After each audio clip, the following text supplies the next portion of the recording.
On a bitter winter's day, a queen sat by her window, quietly sewing as snow drifted outside. She pricked her finger with the needle, and a few bright red drops of blood fell onto the pure white snow on the sill. Gazing at the vivid contrast of crimson against white, she whispered, "I wish for a child with skin as white as snow, lips as red as blood, and hair as black as polished ebony." Not long after, the queen's wish came true. She gave birth to a baby girl whose complexion was like fresh snow, whose lips were deep red, and whose hair shone black as midnight. They named the child Snow White. But joy soon turned to sorrow when the queen passed away. A year later, the king took another wife. The new queen was breathtakingly beautiful, but she was also vain and cruel. She owned a magical mirror, and every day she would stand before it and ask, "Mirror, mirror on the wall, who is the fairest of them all?" The mirror always replied, "You, my queen, are the fairest of all," and the answer pleased her. Time passed, and Snow White grew into a lovely little girl. By the age of 7, she was already more beautiful than the queen herself. One morning, when the queen posed her usual question, the mirror answered, "You are fair, O queen, it's true, but Snow White is fairer than you." Fury and jealousy consumed the queen.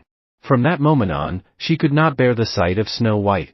Her envy deepened day by day, until it hardened into hatred. To take Snow White into the forest, the queen ordered coldly. "Kill her, and bring me her heart as proof she is dead." The huntsman bowed and led Snow White far into the woods. But when he raised his knife, the girl began to weep. "Please, kind huntsman," she begged, "don't hurt me. Let me go and I promise I'll never return." One look at her innocent face melted his resolve. She was far too gentle and beautiful to harm. "Run," he whispered urgently. "Run away and never come back." To deceive the queen, the huntsman killed a wild boar and carried its heart back to the castle, pretending it was Snow White's. Believing the ruse, the queen had the heart cooked and ate it with grim satisfaction. Meanwhile, Snow White wandered alone through the dark forest. Tall trees loomed above her, their branches whispering in the wind. Every rustle made her jump. "What will I do? Where am I?" she cried, stumbling through the shadows. For hours she ran, frightened and lost, with no idea where the path might lead. 3 At last, as the sun dipped toward the horizon, Snow White stumbled upon a curious little cottage nestled in a clearing. Inside, she discovered 7 tiny plates, 7 cups, and 7 neatly made beds. Hungry and worn out, she sampled a bite from each plate and sipped a little from every cup. Then she tried each of the 7 beds, one by one, until she found one that felt perfectly comfortable. That night, 7 dwarfs returned from a long day of mining in the mountains.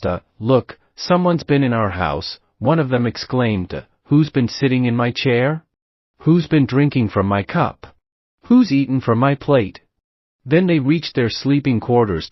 "Someone's been lying in my bed, and she's still there." They peered closer and gasped, "Who is she? She's so beautiful, such a lovely girl."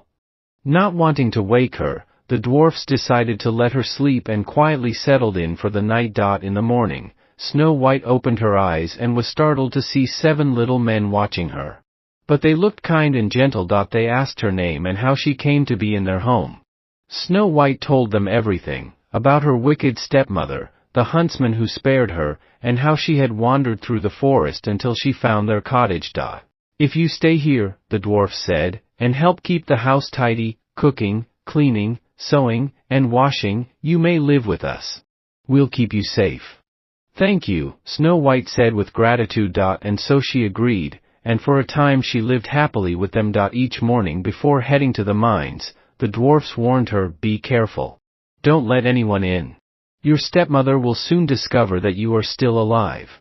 Meanwhile, back at the palace, the queen once again stood before her magic mirror. 5 Mirror, mirror on the wall, who is the fairest of them all? The queen demanded. To her shock, the mirror replied, "You are fair, O queen, it's true, but Snow White, who lives beyond the hills with the 7 dwarfs, is fairer still."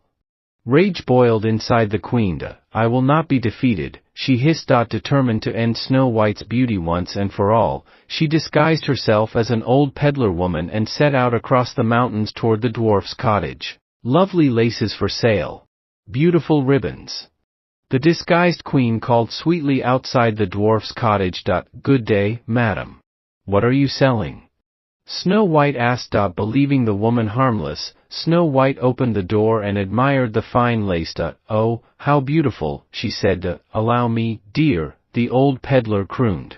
"Such a pretty girl should wear it just right." But as the queen tightened the lace around her, she whispered darkly, "Now you'll never be more beautiful than me." When the dwarfs returned, they found Snow White barely breathing and quickly loosened the laces, reviving her just in time. "That was your stepmother," they warned. "Promise us you'll never open the door again." The next day, the queen faced her magic mirror once more. "I will not be defeated.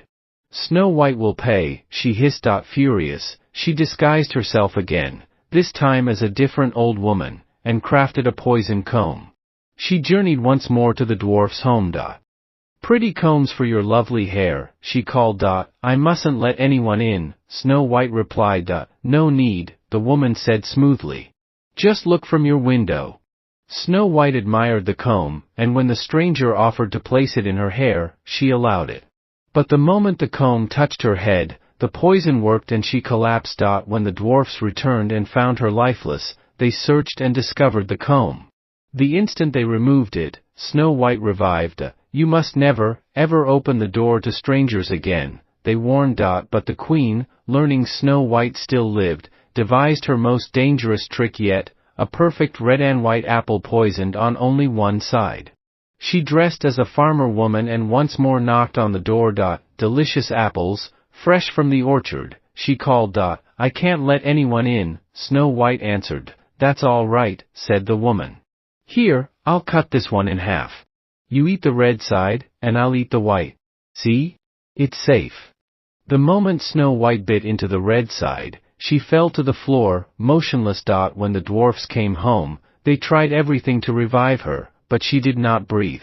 She was gone. For 3 days they wept, then built a glass coffin, placed her inside, and set it on the mountain. One of them always stood watched. "Mirror on the wall, who is the fairest of them all?" the queen asked once more. "You, my queen, are the fairest of all," the mirror replied, believing Snow White to be gone forever. But one day, a prince riding through the forest came upon the glass coffin. Inside lay a girl of breathtaking beauty. Reading the golden letters, he murmured, "Snow White, daughter of a king." Struck by her grace, the prince said to the dwarfs, "Please, let me take her with me. I will honor her memory always." At first the dwarfs refused, but his heartfelt plea moved them, and at last they agreed. As the prince's servants carried the coffin down the path, they stumbled over a tree root. The sudden jolt dislodged the piece of poison apple caught in Snow White's throat, and she began to breathe once again. "Where am I?" Snow White whispered as she opened her eyes.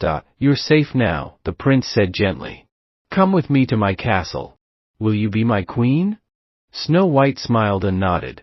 Soon, a magnificent wedding was arranged, and they were married in grand splendor. The wicked queen, still certain Snow White was dead, received an invitation. Before leaving, she stood before her mirror and asked, "Mirror, mirror on the wall, who is the fairest of them all?" The mirror replied, "You, my queen, are fair, it's true. But the new queen is fairer than you." Fear and jealousy gripped her heart, yet she had to see this new queen for herself. At the wedding feast, a fitting punishment awaited. The queen was forced to put on red-hot iron shoes and dance until she collapsed, never to rise again. From that day forward, Snow White and the prince ruled their kingdom with kindness and joy.